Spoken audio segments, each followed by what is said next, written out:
Hi friends, welcome back to Rama's hot plate. నేను మీ రమ. ఈరోజు recipe కాకరకాయ ఉల్లిపాయ కారం. మామూలుగా కాకరకాయతో వెల్లుల్లిపాయ కారప్పొడి చేసుకుంటారు కదా, అలా కాకుండా ఉల్లిపాయలతో కాకరకాయ ఉల్లిపాయ కారం చేసుకోండి. చాలా బాగుంటుంది.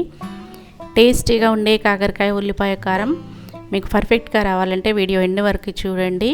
ఇందుకోసం 1/2 కిలో కాకరకాయలు తీసుకున్నాను నేను. వీటిని శుభ్రంగా వాష్ చేసుకోండి. పైన చెక్కునంతా కూడా తీసేసుకోండి. ఇంకా పీలర్ తీసుకొని చెక్క అంతా కూడా తీసేసుకోండి.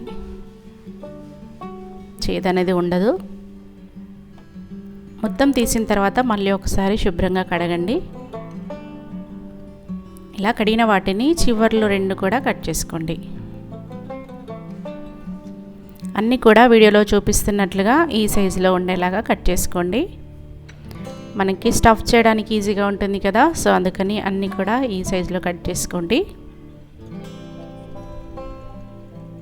కొంచెం లేతగా ఉన్నవైతేనే టేస్ట్ బాగుంటుంది, ముదిరినవైతే అంత టేస్టీగా ఉండదు. కాబట్టి లేతగా ఉన్న కాకరకాయలను తీసుకోండి, తొందరగా కుక్ అయిపోతుంది. అన్నిటిని కూడా ఇలా కట్ చేసుకొని ఒక బౌల్లోకి తీసుకొని 1/2 టీ స్పూన్ పసుపు, 1/2 టీ స్పూన్ ఉప్పు వేసుకొని బాగా మిక్స్ చేసుకోండి. ముందే ఉప్పు పసుపు కలిపి పెట్టుకుంటే చేదంతా కూడా పోతుంది. బాగా మిక్స్ చేసుకొని మూత పెట్టుకొని 1/2 గంట సేపు నాననివ్వండి.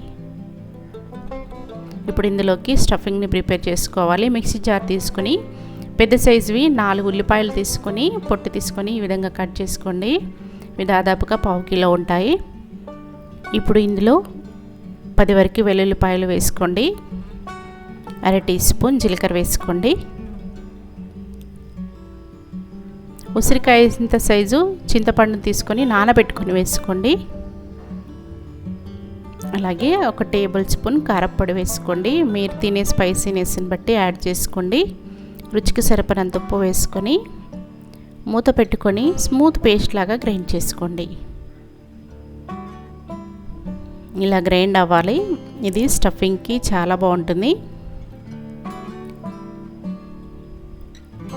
ఇప్పుడు కట్ చేసి పెట్టుకున్న కాకరకాయ ముక్కల్ని మూత తీసుకొని మళ్ళీ ఒకసారి బాగా కలపండి. కాకరకాయ ముక్కల్లోంచి వాటర్ అంతా కూడా వచ్చేస్తుంది. వాటర్ అంతా కూడా పిండేసుకోండి. చేదంతా కూడా వెళ్ళిపోతుంది. ఇలా చేసుకుంటే చూడండి ఎన్ని వాటర్ వచ్చాయో. ఒక 1/2 గంట సేపు ఇలా నానబెట్టుకుంటే వాటర్ అంతా వచ్చి చేదంతా కూడా వెళ్ళిపోతుంది. ఇదంతా కూడా చేదు వాటరే. ఇప్పుడు స్టవ్ ఆన్ చేసుకోండి. స్టవ్ మీద ఒక ప్యాన్ పెట్టుకొని అందులో 1 కప్పు నూనె పోసుకోండి.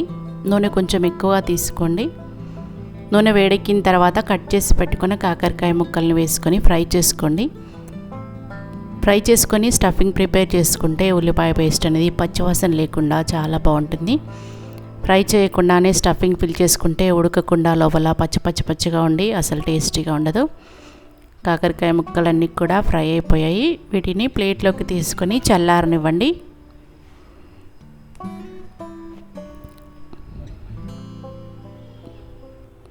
కాకరకాయ ముక్కలన్నీ కూడా చల్లారిన తర్వాత వాటి మధ్యలో ఉన్న గింజలన్నిటిని కూడా తీసేసుకోండి. ఫ్రై అయిపోతే గింజలు ఈజీగా వచ్చేస్తాయి. చేయితో కానీ స్పూన్తో కానీ మిడిల్లో ఉన్న గింజలన్నిటిని కూడా తీసేసుకోండి. ఇలా గింజలు తీసేసుకొని గ్రైండ్ చేసి పెట్టుకున్న ఉల్లిపాయ పేస్ట్ని ఈజీగా పెట్టుకోవస్తుంది. అన్నింటినీ కూడా ఈ విధంగా గింజలు తీసేసుకోండి. కొంచెం హోల్ వచ్చేలాగా చేసుకోండి. స్టఫింగ్ అనేది బాగా ఫిల్ అవుతుంది. ఇలా హోల్ చేసుకుంటే అన్ని ముక్కలను కూడా ఇదే విధంగా తీసుకోండి. చూడండి గింజలన్నింటిని కూడా తీసేసుకొని పక్కన పెట్టుకోండి. ఇప్పుడు కాకరకాయ ముక్కలన్నింటినీ కూడా ఉల్లిపాయ పేస్ట్ని పెట్టుకోండి. గ్రైండ్ చేసి పెట్టుకున్న ఉల్లిపాయ పేస్ట్ని ఒకదాని తర్వాత ఒకటి లోపల వరకు కూడా ఫిల్ చేసుకోండి.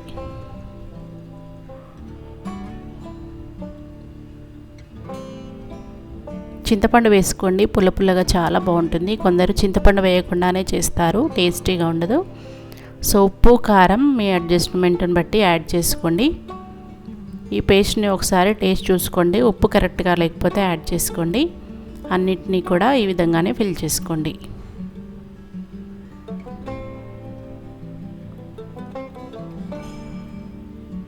ఉల్లిపాయ పేస్ట్ను అన్నిట్లలో ఫిల్ చేసుకొని వీటిని ఫ్రై చేసుకోవాలి. ఇప్పుడు కడాయి అదే నూనెలో ఈ ఫిల్ చేసుకున్న కాకరకాయ ముక్కలన్నింటినీ కూడా వేసుకొని మిగతా ఉల్లిపాయ పేస్ట్ని కూడా వేసుకోండి. ఇవి ఫ్రై చేసేటప్పుడు సిమ్లో పెట్టుకోండి, హై ఫ్లేమ్లో పెట్టుకుంటే మాడిపోతుంది, లోపల ఉడకకుండా పచ్చివాసన వస్తుంది. సో అందుకని సిమ్లో పెట్టుకొని 20 to 25 మినిట్స్ వరకు ఉడికించుకోండి. అప్పుడే లోపలంతా కూడా ఉల్లిపాయ పేస్ట్ ఉడికి చాలా బాగుంటుంది. లేదంటే ఉల్లిపాయ వాసన వస్తుంది, తినలేరు. కాబట్టి సిమ్లో పెట్టుకొని కుక్ చేసుకోవాలి. టైం ఎక్కువగా పడుతుంది కానీ చాలా బాగుంటుందండి. మధ్యలో మధ్యలో కలుపుతూ ఉండాలి, మాడకుండా చూసుకోండి. నాన్ స్టిక్ ప్యాన్లో కానీ లేదంటే ఐరన్ ప్యాన్లో కానీ చేసుకోండి. అంతేకాని అల్యూమినియం ప్యాన్లో చేసుకుంటే మాడిపోతుంది, ఉడకదు. కాబట్టి ఈ విధంగా ఐరన్ ప్యాన్ కానీ అల్యూమినియం ప్యాన్లో కుక్ చేసుకుంటూ మధ్యలో మధ్యలో కడుపుకోండి. కలర్ అనేది చేంజ్ అవ్వాలి, అప్పుడే బాగా ఉడుకుతుంది. అడుగు మాడకుండా కలుపుతూ ఉండాలి. కర్రీ రెడీ అయిపోయింది చూడండి, కాకరకాయ ఉల్లిపాయ కారం. ఈ విధంగా ట్రై చేయండి. అన్నంలోకి, చపాతీలోకి, పప్పుచారు చేసినప్పుడు, ఏదైనా రసం చేసినప్పుడు సైడ్ డిష్గా చాలా బాగుంటుంది. ఈ స్టైల్లో కాకరకాయ ఉల్లిపాయ కారం చేయండి. మీరు ట్రై చేసి మీకు ఎలా కుదిరిందో మీ ఫీడ్బ్యాక్ని నాకు షేర్ చేయండి. ఇంతవరకు మన ఛానల్ని సబ్స్క్రైబ్ చేయని వాళ్ళు, ఫస్ట్ టైం వీడియో చూస్తున్న వాళ్ళు తప్పకుండా సబ్స్క్రైబ్ చేయండి. Thank you for watching.